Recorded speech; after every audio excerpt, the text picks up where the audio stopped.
Helo, noswaith dda, a chroeso i'n ffrwd fyw heno. So mae'n nos Sadwrn, da ni'n fyw yn yr live Saesneg nes i wneud joc bod hi'n Saturday Night Live, ond dwi'n meddwl bod yna raglen mae rhywun arall wedi galw hynna'n barod, so dwi'n siŵr os dylai fi fod yn defnyddio'r enw yna. Ond beth bynnag, so diolch yn fawr iawn i chi am ymuno yn fyw, neu diolch yn fawr iawn i chi am ymuno os da chi yn edrych ar yr recordiad. Da ni'n hapus iawn i gael chi yma. So heddiw, da ni am wneud bach yn wahanol. So yn y sesiwn eraill, da ni wedi bod yn mynd i fewn i apiau gwahanol Microsoft 365 a trio dangos i chi sut mae un rhan o'r app yna'n gweithio er enghraifft.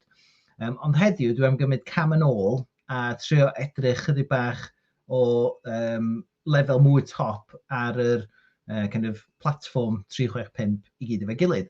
A just dangos i chi be ydy rhan fwyaf yr kind of prif apps o fewn Microsoft 365, a wedyn sut mae hynny'n cysylltu fe gilydd weithiau, a wedyn just kind of dod i gloi i kind of just sôn am be di rei o'r apps newydd, ag sut da ni'n gallu dod â hynna at ei gilydd os na dyn nhw wedi kind of cael eu cysylltu yn barod. OK, so dwi am rannu'n sgrin efo chi fan hyn. So, rannu'r sgrin. OK. Reit, dyna chi.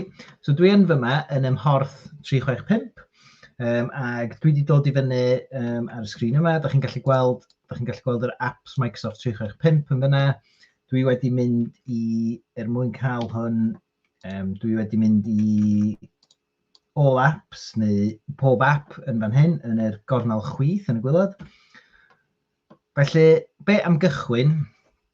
Efo meddwl yn unigol, so fel fi, fel person, dwi efo Microsoft 365 a dwi efo ffeils dwi eisiau cadw, dwi eisiau rhannu nhw bob yn y hyn efo pobl gwahanol, dwi eisiau gwneud siŵr bod nhw ar gael ar-lein i fi, so bod os dwi ddim ella yn yr un lle ydw i fel arfer, ella bod fi ar gyfrifiadur gwahanol, dwi eisiau cael mynediad i'r ffeils yna, a dwi hefyd eisiau gwneud siŵr bod nhw yn cysoni rhwng y ddyfais i a bod nhw'n cysoni hefyd efo'r cwmwl fel bod gyda fi kind of copi wrth gefn o'r ffeil yna, er enghraifft. Felly, be fyswn ni'n defnyddio hwnna? Wel, fyswn ni'n defnyddio OneDrive yn fan hyn. So, OneDrive, a mae'r enw yn reit esboniadwy hefyd. So, one unigol, so hwn ydy lle fi i storio ffeils. Ac bod yn Microsoft 365, sydd yn cael ei rannu efo pawb, mae'r OneDrive yna yn storfa personol i fy nghyfri fi o fewn yr mudiad neu bynnag sydd wedi gosod yr cyfrif fyny i fi. So, ffeiliau personol, ffeiliau dwi'n gweithio nhw cyn i fi fod eisiau rhannu nhw pobl eraill, wneud hynna'n OneDrive, a dyna lle, mae yna ddigon o le fel arfer o fewn y OneDrive i chi allu wneud hynna.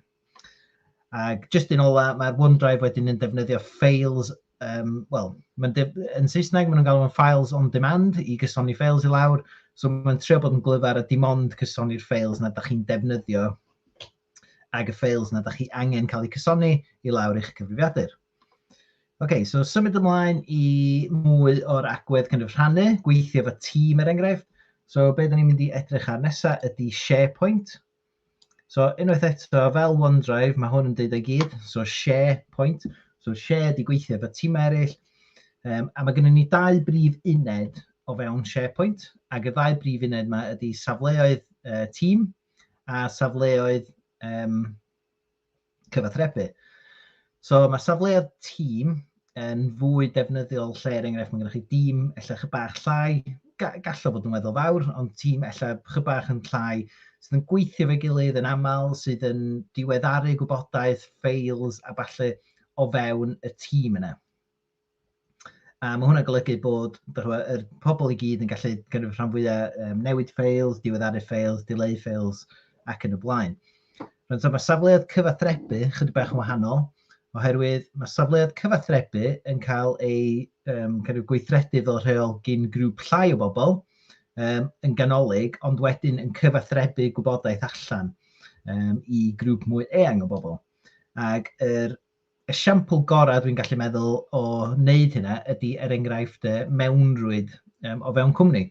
So yn fyna, ella bod gennych chi 2 neu 3 o bobl yn bob adran fydd yn dod â content cynnwys efo'i gilydd, ac yn edrych ar be dyliau nhw gyhoeddi i'r mewnrwyd. A wedyn, unwaith maen nhw wedi penderfynu, maen nhw'n cyhoeddi'r gwybodaeth yna.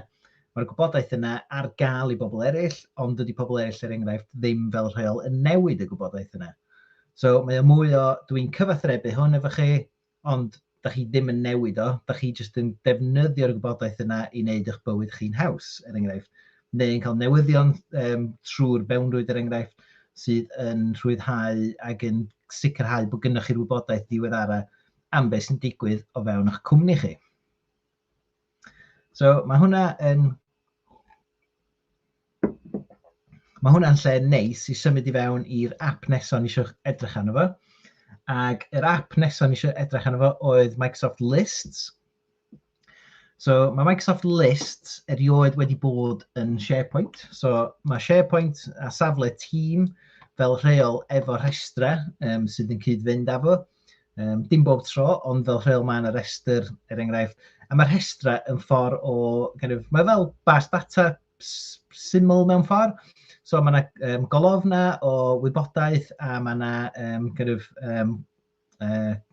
rows o wybodaeth yn y rhestr yna lle ydych chi'n gallu cadw nhw, a wedyn ydych chi'n cadw'r data a ydych chi'n gallu gwneud gwahanol bethau efo'r data yna, fel diweddaru fo, dileu fo, neu be bynnag newid statws er enghraifft.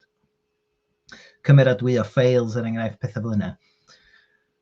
So mae lists, fel o'n i'n deud, wedi bod yn rhan o SharePoint, ond yn fwy diweddar, ond rhyw 2 flynedd yn ôl rwan, rhywbeth fel yna, nath lists esblygu fewn i app ei hun hefyd, fel bod chi ddim yn gorfod mynd i fewn i SharePoint i gychwyn gweithio ar y lists neu'r rhestrau. So er enghraifft, fe rai ddangos hwnna i chi, so os dwi'n clicio ar rhestra yma, wel, da ni'n gallu mynd syth i fewn i bob un o'r rhestra yma da ni efo, a da ni'n gwneud chydig o hein ar yr, beth chi'n gael efo, ar yr sesiynau blaenorol, da ni wedi bod yn gwneud. So er enghraifft yma'n hyn, da ni efo rheol yr asedau, a da chi'n gweld yma, dim ond un peth sydd yn hwn, ond mae hwn yn restr sydd yn rheoli asedau ni. Ac dwi ddim wedi gorfod mynd i fewn i SharePoint na byd, dwi jyst wedi gallu mynd syth i fewn i'r app rhestrau mwyn wneud hwn ar-lein. Ac un peth arall i sôn amdano fyna oedd, os dwi'n agor hwnna eto, dyna ni.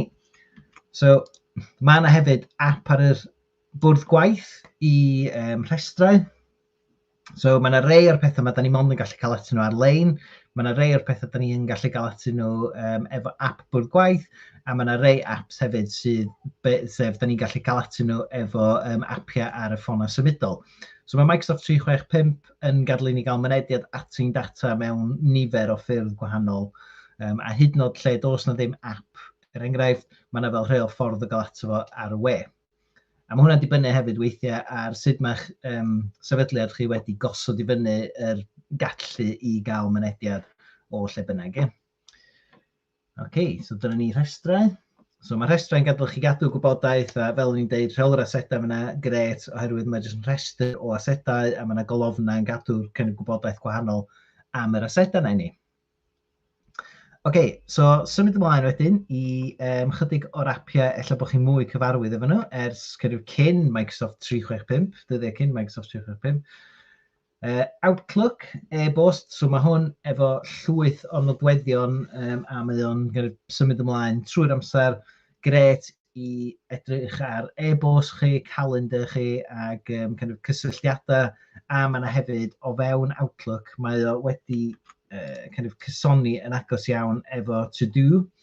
So mae'r to-do app er enghraifft, os dwi'n creu rhywbeth to-do yn y to-do app, yna wneud hwnna ymddangos yn y to-do list fi yn Outlook. So mae hwnna'n dangos i chi, mae yna rei o'r apps yma yn gweithio'n agos iawn efo gilydd, a just i fyny chi, really, be ydy'r ffordd da chi'n hoffi gweithio o ran lle mae well gyda chi weithio ar yr neu creu'r eitemau yna er enghraifft. So Outlook di hwnna, a wedyn da ni efo Word, Excel a PowerPoint, so heina di'r apiau bwrdd gwaith da ni'n arfer efo nhw. So mae lot o'r tanysgrifiadau Office 365 yma yn dod efo Word, PowerPoint ag Excel i'r bwrdd gwaith, ond jyst gwyliwch allan ma' 'na un neu ddau o'r tanysgrifiadau sydd mond yn dod efo'r fersiwn ar-lein o'r hyn. Mae'r fersiwn ar-lein wedi gwella lot dros blynyddoedd dwytha, ond dio dal ddim cweit yn lle mae'r apiau bwrdd gwaith. A mae o hefyd wrth gwrs yn dibynnu ar eich cysylltedd rhyngrwyd i sut fath o brofiad da chi'n cael efo'r apiau ar-lein. So dyna ni, a wedyn mae Excel hefyd, so o'n i sôn amdano Word, Excel, PowerPoint, just mae Excel yn symud ymlaen trwy'r amser hefyd, so mae yna just bethau dadansoddi data gwych yn efo. Pobl ella sydd ddim mor gyfarwydd â TG yn gallu defnyddio fo i dadansoddi data mewn ffyrdd pwerus iawn, ond yn hawdd iawn hefyd. So dyna di'r apiau bwrdd gwaith, a wedyn just symud ymlaen wedyn, o'n i eisiau just cau'r apps yna i gyd at ei gilydd efo Teams.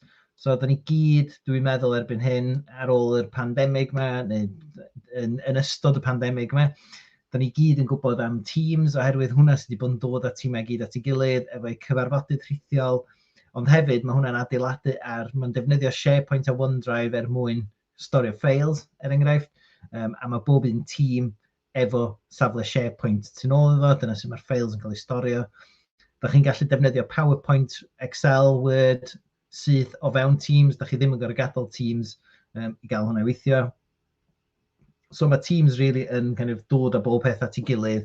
Hwnna di'r gliw, a hwnna di'r ffordd mae Microsoft yn trio cael ni gyd i fod yn mwy cynhyrchiol. So lot i weld. Mae yna gymaint o apps a gymaint o nodweddion gwahanol, gymaint o bethau gwahanol yn mynd ymlaen yma. Mae'n anodd iawn trio sôn amdano fo mewn chwarter awr, ond dwi'n gobeithio bod chi'n cael blas o beth yw'r apps mae gyd a sut maen nhw'n dod at ei gilydd. So wedyn, yr un ola, o'n i am just dynnu'ch sylw chi at yma, gan bod ni'n dod i'r diwedd. So Power Automate, so be da ni'n neud yma ydi, os oes na rhai'r apps yma ddim cweit yn siarad efo'i gilydd yn y ffordd fyswn ni'n hoffi, mae Power Automate yn gallu automeiddio gyrru data o un peth i'r llall, enghraifft. So, fyswn ni'n defnyddio esiampl, so da ni ddim wedi gweld forms yn y sesiwn yma, ond Microsoft Forms gallu casglu data, so casglu data gyn ffynonellau allanol neu ffynonellau mewnol, da ni'n gallu gyrru nhw allan i bobl yn ein sefydliad neu ddim. Unig beth i fod yn ymwybodol o'n fyna ydy mae yna rei pethau da chi'n gallu gwneud yn fewnol, ond da chi ddim yn gallu gwneud yn allanol, so da chi ddim yn gallu gwneud fel uwchlwytho ffeils enghraifft ar un o'r forms yma yn allanol. Ond enghraifft, dod yn ôl i Power Automate, lle fysa hwn dod i fewn ydy, ella bod fi efo ffurflen sydd yn casglu gwybodaeth, ond dwi eisiau mwy o'r gallu i ddadansoddi'r gwybodaeth yna yn y ffurflen na sy'n yna yn y rhaglen Forms.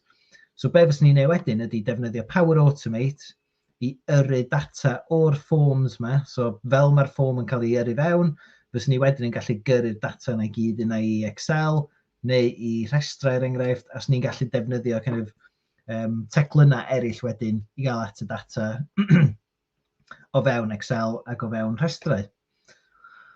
Reit.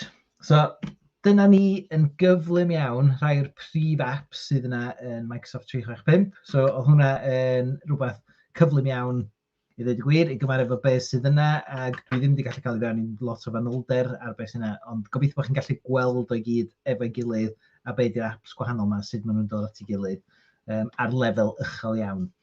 So, os da chi eisiau gwybod mwy am hynna, so mae'n gwefan ni'n mynd ar draws y sgrin wan, ewch draw i'r wefan. Fedrwn ni, os da chi eisiau efo diddordeb mewn cael gwybodaeth fel hyn yn eich e-bost, seiniwch chi fyny i'r rhestr bostio yna, a na ni yrru gwybodaeth defnyddiol ynglyn â Microsoft 365, hwnna ydy'r prif beth da ni'n gweithio efo fo, ond am TG yn gyffredinol hefyd. A wedyn, mae'n grŵp Facebook ni, so os da chi fod dod mewn sgwrsio mwy efo pobl, ac fi hefyd o fewn y grŵp yna, ynglyn â be fysa rhai'r apps yma'n gallu neud i chi, neu sut i ddod yn fwy cynhyrchiol yn defnyddio'r apps yma, fysa pobl yn fodlon iawn cael sgwrs efo chi a cychwyn sgwrsio o fewn y grŵp yna ynglyn â'r fath yma bethau. A dyna ni. So, mwynhewch gweddill eich nos Sadwrn, a na ni weld chi nos fory gobeithio. So, diolch yn fawr iawn i chi am ymuno, a welwn i chi fory. Hwyl.